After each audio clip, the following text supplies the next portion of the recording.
Salut, c'est François Pinet et vous écoutez Football Club Géopolitics, le podcast à écouter avant un match pour briller avec vos amis, à la mi-temps pour voir le terrain différemment ou même à donner à vos enfants. À l'occasion de l'Euro, j'ai le plaisir d'accueillir Kevin Vessière du compte FC Géopolitics. Ensemble, on vous raconte chaque jour une histoire autour d'un match de la compétition. Au travers de confrontations historiques, de joueurs de légende, de lieux, d'événements, vous en apprendrez un peu plus sur ceux qui font ou qui vont faire cet Euro.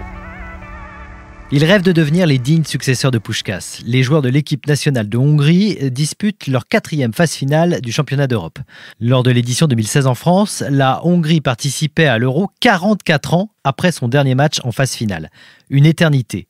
Avec cette nouvelle qualification, la Hongrie retrouve une seconde jeunesse. C'est quelques années avant le premier championnat d'Europe que se constitue ce qu'on appellera le 11 d'or hongrois. Une équipe qui ne perdra pas un seul match pendant 4 ans, de 1950 à la fameuse finale de la Coupe du Monde 1954 face à l'Allemagne. Dans cette équipe imbattable, championne olympique en 1952, on retrouve un certain Ferenc Puskás. Auteur de 84 buts en 85 sélections, il fait partie des premières légendes du foot. En club, il est dans l'équipe mythique du Real Madrid, vainqueur de 3 coupes des clubs champions, ancêtre de la Ligue des champions. À l'époque, la sélection hongroise était déjà un instrument de propagande du régime communiste. Leur victoire était le symbole de la grandeur du pays. Le dictateur Matyás Rákosi n'avait pas hésité à menacer les joueurs de sanctions avant la finale des JO 1952 à Helsinki s'ils n'arrivaient pas à battre la Yougoslavie. La période dorée se brise en 1956 lors de l'entrée des chars russes à Budapest pour écraser l'insurrection. Puskás et nombreux de ses coéquipiers fuiront en Europe de l'Ouest. C'est le début d'un lent déclin pour le foot hongrois. Aujourd'hui, la sélection retrouve le sourire. Un 8e de finale pour l'Euro français de 2016 et cette qualification cette année. Un des plus grands moments de l'histoire récente du foot hongrois. Le 12 novembre dernier, en barrage, la Hongrie menée 1-0 renverse l'Islande grâce à 2 buts dans les toutes dernières minutes.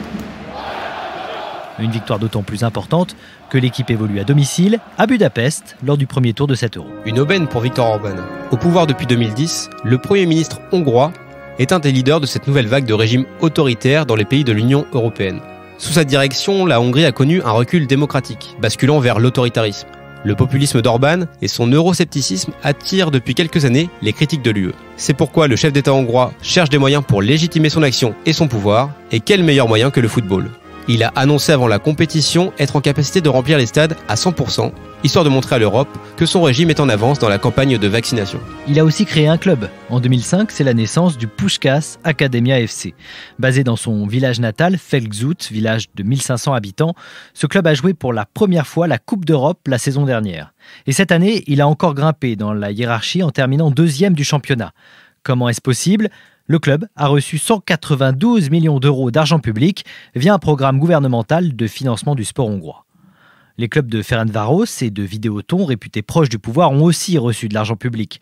La volonté d'Orbán que la Hongrie retrouve son lustre d'antan grâce au football. En tout cas, dans ce petit village de Felczút, on trouve aussi un stade démesuré, 11 terrains d'entraînement, une expo sur Puskás, des salles de conférence et même un petit train touristique. Merci d'avoir écouté cet épisode du podcast Football Club Géopolitics. Il est disponible sur toutes les plateformes d'écoute. N'hésitez pas à le partager, à vous abonner pour ne pas manquer le prochain épisode et à nous rejoindre sur les réseaux sociaux de Podio pour nous faire vos commentaires. On se retrouve bien sûr demain pour un nouvel épisode dans lequel il sera question de la capitale de l'Azerbaïdjan, Bakou, ville hôte de l'Euro, aux frontières de l'Europe. À demain et bon Euro. Si vous voulez en apprendre encore davantage sur l'histoire racontée dans ce podcast, je vous invite à vous procurer le livre du même nom, Football Club Géopolitics, aux éditions Max Milo.